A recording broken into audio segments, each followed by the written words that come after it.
經常咧都會聽到好多朋友講咧，易經好深奧。咁今日我想同大家咧分享一個比較容易去探索易經嘅一個途徑，就係呢個易經塔羅牌啦。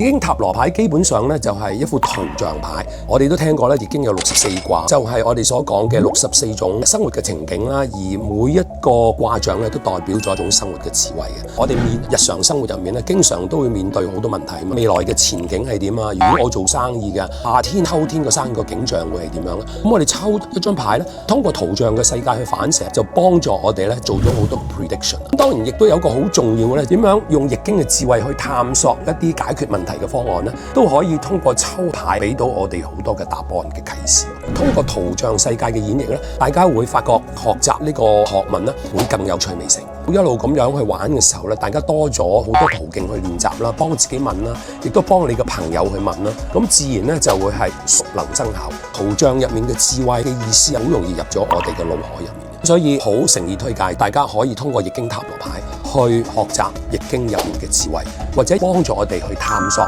未來嘅前景同埋點樣解決問題嘅方案嘅。